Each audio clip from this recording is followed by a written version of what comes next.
አቁም ብያለሁ አቁም ያንተ ፍላጎት በሱ ስሜት ተጠቅመን ለማሳካት አትሞክር የኔ ፍቅር መጣሁ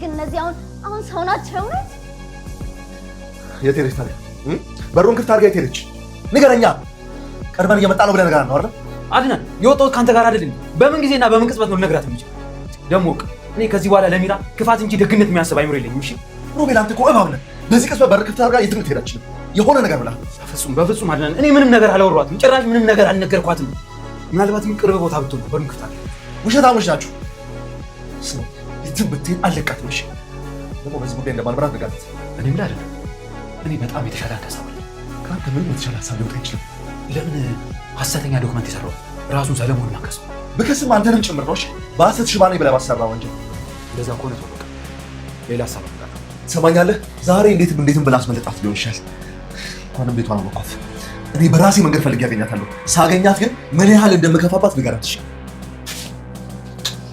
አንተን አይደል የነገርከው እባክሽ ዮሐና ነች የነገረች ምን ያልነገረው አይ እንጂ ይሄም ውሸት ነው በፍጹም አላምንም ይሄን ነገር ዮሐና አታደርገውም ራስን ያደረከው ሮቤል አንተን ያደረከው አንተ ጋር ያለው አንድ ካርድ ነበር እሱንም መዘሰጣው አይደል ሮቤል በዚህ ነው የምትጠቀቅ በቃ ይሄን የመጨረሻ ውሳኔክ ወይ ከአቅሜ በላይ ሆንኩ አይደል ከዛ አንተ ምን አደረክ ሄደህ አድናን ነገርከው በዚህ የምታስቆመኝ በዚህ የምታስቀረኝ መስሎክ ግን መቼም አይሆንም መቼም ሚራ እኔ አይደለሁም ዮሐና ነች ለሆነ እኮ አታውቅም ከየት አምጥታ ነው የኔ እርጉዝ አለመሆንን ለሱ ምን ነግረው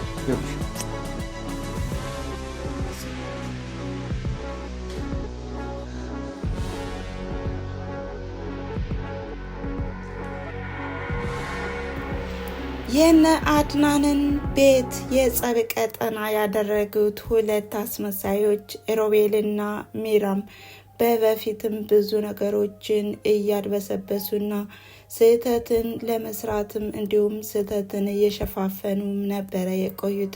ታዲያ በመካከላቸውም የአድናን ብር በማጭበርበራቸውም ሁለታቸውም ተካክደውም ነበር። በዚህም ጸብም ተፈጥሮ ተለያይተው ተካክደውም ነበር። ታዲያ አሁን ላይ ሚራ እየሸሸች ብትቀመጥም እንኳን ሮቤል ብሩን እስካላገኘ ድረስ አይተኛምና ዛሬም እንደተለመደው በማስመሰል ቃላቱም እየደረደረም ቢሆን ሚራን አታሏትና እንዲሁም አሽበትብቷትም ወደ ነበረችበት መልሷታል። ይሄውም የፍቅር ጊዜያቶችን እንዲያሳልፉም አድርጓል። ታዲያ እንዲሁ በክፉነት የሚጠራውና የሚፈራው አቶ ሰለሞንም በስራ ምክንያት ያድራል አይመጣም ያለችውም ነገር ግን እጅ ከፍንጅ ይዟቸዋል።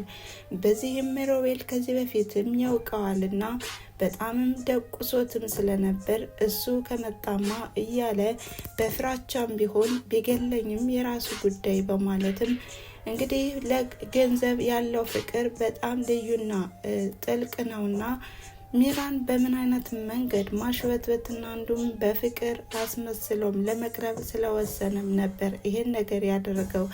ነገር ግን እንግዲህ እንዳሰበው አልሆነለትም። በሌላ በኩል አድናን በአሁኑ ሰዓትም የሚራ ድርጊትና አስመሳይነት ቢያሳዝነውም ቢያናድደውም ነገር ግን እንግዲህ በሊሆና ላይ እየተረጋጋና እየበረታም ይገኛል። ይኸውም ቀለበት አድርጎላታል። ይሄም ደስተኛና ጥሩ የሆነ ቤተሰብ እንፈጥራለን በማለትም ቃልም ተግባብተዋል። ታዲያም ሊሆናም ቢሆን በደስታና በፍቅርም ተቀብለዋለች። ይሄውም ረዳትህ እሆናለሁ ጥሩ ሚስትም እሆናለሁ በማለትም እንዲሁም ፍቅሯንም ገልጻለታለች። ታዲያ በዚህም ቅናት የተሰማው ሮቤልም ሉሃናንና አድናንም ለማጣላት የማይቆፍረው ጉድጓድ የማይንሰውም የለም። ታዲያ በዚህም ቀለበቱ ያምራል ዋው! ነገር ግን እህትሽን ለመፈለግም ጊዜ ሆኖ ሳለ አንቺ ግን ቀለበት እያሰርሽ አሸሸ ገዳሜት ትያለሽ በማለትም ቅስሟንም እየሰባበረውና እያነካከተውም ይገኛል። ታዲያ ልኋናም ያለውና የተናገረው ነገር ግራ ስለገባትና ምን ማለት እንደፈለገም አልገባኝም፣ ደግሞ ምን ሆኖ ነው በማለትም ብታስብና ብታምሰለስልም ሮቤል የነገር ሰው እንደሆነና እንዲሁም አልፎ እንደማይተኛም እያምሰለሰለች ነው። ታዲያ በዚህ ሰዓትም እሷም ራስ ወዳድነት ስሜትም ተሰምቷትም ነበር። ነገር ግን ሮቤልም ቢሆን በቅናት ተነሳስቶ ሮቤልን አድናንና ልኋናንም ለመለያየት የማይቆፍረው ጉድጓድ የማይምሰውም ነገር የለምና በጣም በደስታም ነበር ሲነግራትና ሲወጋጋትም የነበረው። በዚህም አድናንም ቢሆን ልኋና እንደደበራትና እንዲሁም ደስ እንዳላላትም እየተመለከተም ነበር። ነገር ግን የሆነችውንና የገጠማትንም ነገር ለማወቅም ጓጓ። ታዲያም ልኋናንም ምን ሆነሽ ነው በማለትም ቢጠይቃትም እሷም ደግሞ ዛሬ እኮ የደስታችን ቀን ነው፣ ደስታችን ማጣጣምና እንዲሁም ንፋስ እንዳይገባም ማድረግ ይኖርብናል በማለትም በማስመሰልም ነገረችው። ይኸውም የአድናን ደስታ እንዳይቀዘቅዝና እንዳይጨወልግ ማለት ነው። ታዲያ በዚህም ተከትሎ አድናን በአሁኑ ሰዓትም ሚራን ለመበቀል ቢያስብም ነገር ግን ልኋናም እያዘናጋችው ትገኛለች።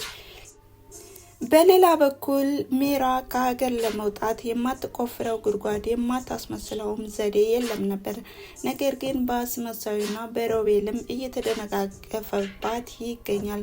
ይኸውም አፈቀርኩሽ፣ ወደድኩሽ፣ ሞትኩልሽ በሚል ስበምም እየቀራረባትም ገንዘቡም ለማግኘትም ጠጋ ጠጋ እያለ ይገኛል።